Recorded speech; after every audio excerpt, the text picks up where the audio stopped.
Hi guys, this video is going to be all about changing tires.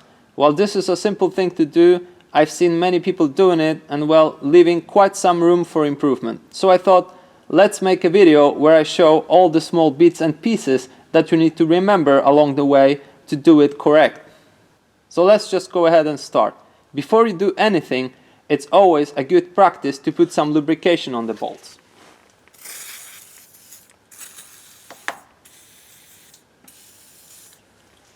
Why would you want to put more force to separate two components if you don't actually need to? Now we just wait for 5 minutes. There's several things that you can do in the meantime. Most important, go and check that your handbrake is on. This is critical. You don't want your car to fall off from the jack while you're working on the wheel. That's dangerous. You can also gather some tools and I'll show you where your key is.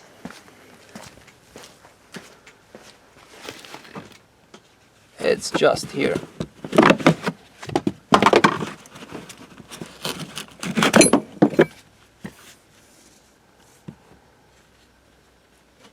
If you wonder where your jack is in Peugeot 307, I'll put a link below because it's quite a hassle to remove it. Okay guys, we're ready to place the jack under the car. And you do it right below this mark here. All the cars have this kind of marking. Some are very visible, some are a little less visible. If you can't find it, just check the user manual of your car.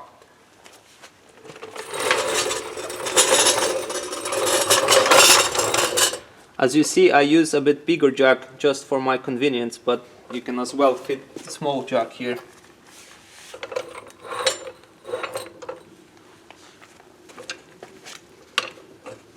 And you want to lift your car, but just to the level where your tire is still touching the ground. You need some friction to remove the bolts.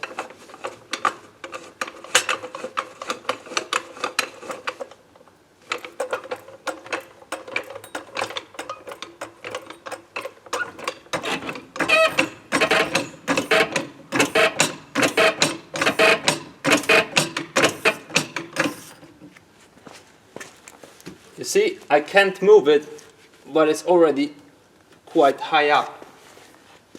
Now you can use a standard tool to remove it. I use pneumatic just because it's faster. You set it on reverse.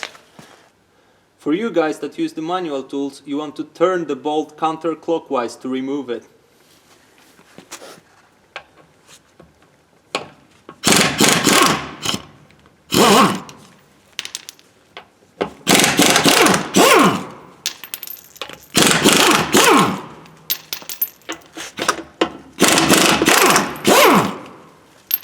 That was quick.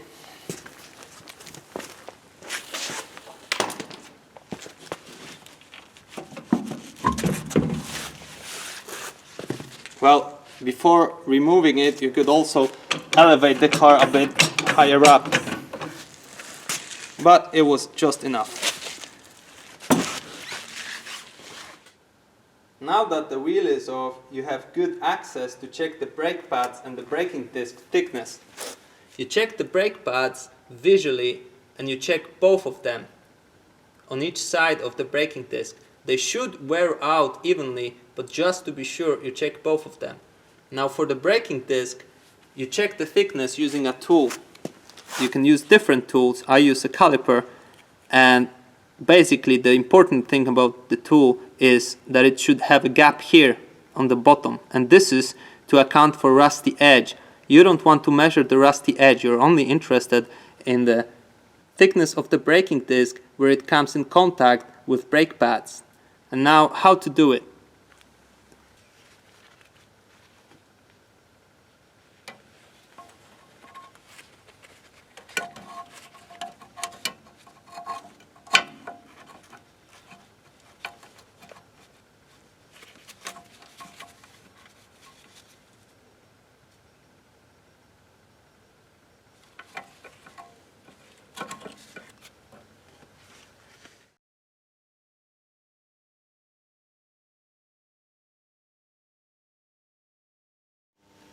In general, if you have worked with braking disc, it's good practice to clean it afterwards.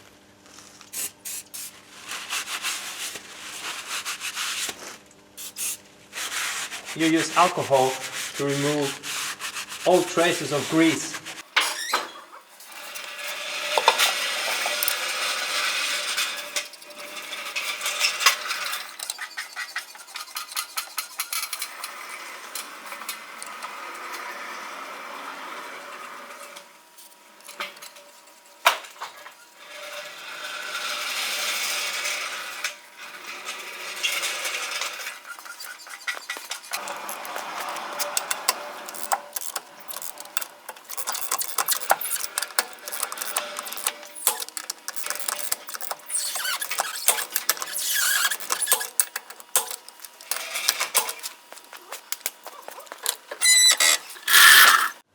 Welcome back. I needed to move my car really quick to get some goods into the workshop, so I just quickly assembled the wheel back and drove away.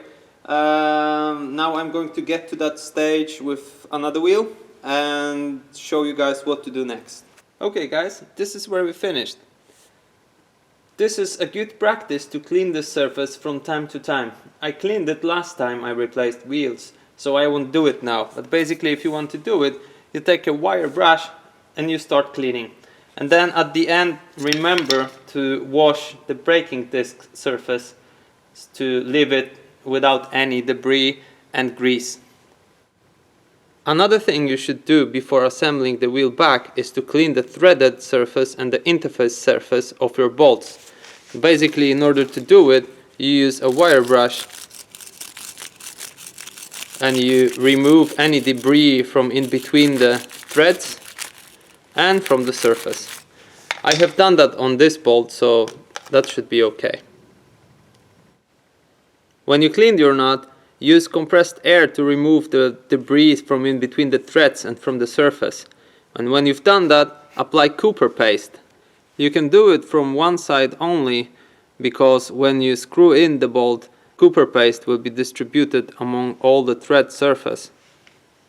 Another good practice is to mark the wheel that you just removed from the car with its position in the car, so next time when you change tires, you put it exactly on the same place. People do it in different ways. Some people write directly on the tire or on the rim with something washable. Some people attach a strap with a note, rear left for example. What I use is this cool caps that I found on eBay. It's quite cheap and it works really good. So now I remove the winter tire cap. I remove the summer tire cap. Put it on the winter tire. And now we take the summer tire and we put it in place. If you're changing to summer tires, of course.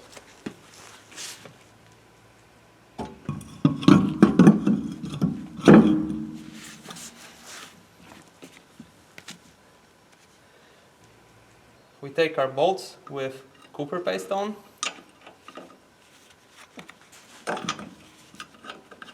You can use pneumatic tool to install the bolts, but not to tighten it. And this is a common mistake done by many people. What they do is they torque these bolts awfully too much. The specification says it should be 90 Newtonometers. And what it says on the tool, if you read here, maximum 625. So imagine, this is not even close, this is way above. That's why you should never torque it with pneumatic tools. Well, maybe if there's a setting on the tool.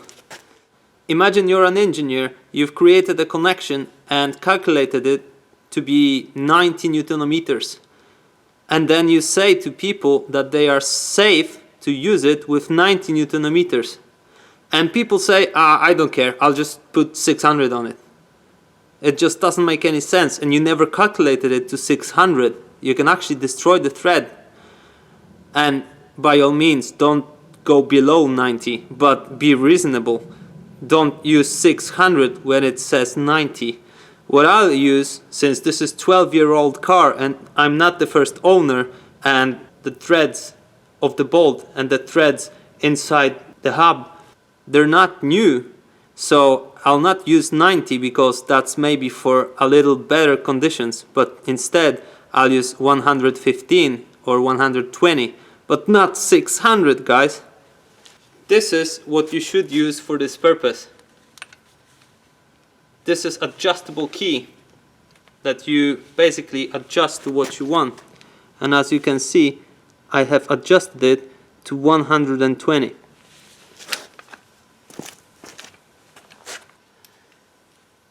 Now when you're tightening it, remember to start from one bolt and then go to the bolt on the opposite side instead of the bolt on the side.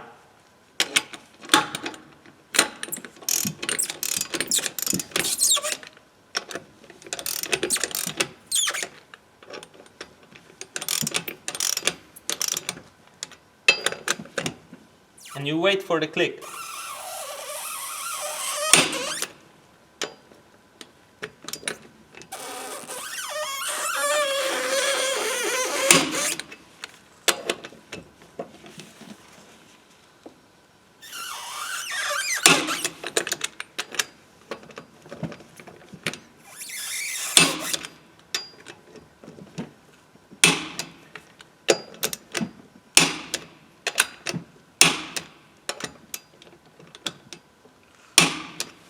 The click is an indication that you've reached your set torque. As you see, I could tighten the bolts even without the wheel touching the ground. And that's because this is a rear wheel and I have my handbrake on. If that was a front wheel, you would need to tighten these bolts as much as you could with the wheel not touching the ground, and then before torquing it all the way, you would need to lower your jack a bit and then torque it with adjustable key. We've basically finished with this wheel. I'll speed up the original movie and you can watch me do it while I'll tell you what to do when you're finished with assembling your wheels back on the car. Okay guys, when you have assembled all the wheels for the season onto your car, an important step is to do a test drive. Just go on the parking lot, do some turns, 1-2 minutes, that's really enough. It's just to give the wheel an opportunity to work in the driving condition, to settle a bit better, and then when you've done that, check the torque on each of the bolts, basically torque it again to the same moment. If you hear the click instantly, that's okay. Basically nothing changed, you've done a good job. But sometimes you can really save yourself by checking this. And I know that based on my friend's example, he had exactly this scenario and that was unfortunate. Right guys, it's all finished. Now putting the caps in. When you put the caps in, you need to remember to have access to your inflator. So you put that first, and then you just push it in. Some people like to put straps around here, for example, and here, just that the cap stays in place. But my caps, they are tight fit, so it should be good.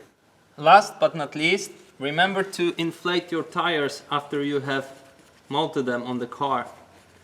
They usually lose a lot of pressure during the winter time and during the summertime.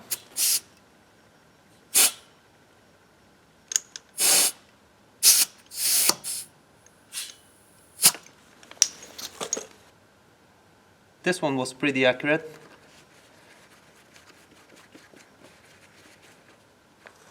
Hey guys, I almost forgot. If you want to know what is your tire pressure, just look around the driver's seat. You should have a sticker like that.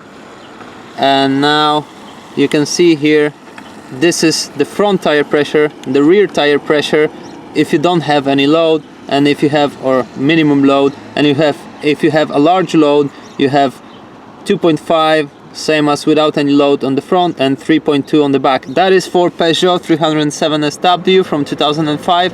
You will find a similar sticker in your car, and if not, check the user manual that comes with the car and you should be able to find it there. Good luck with your tires, guys!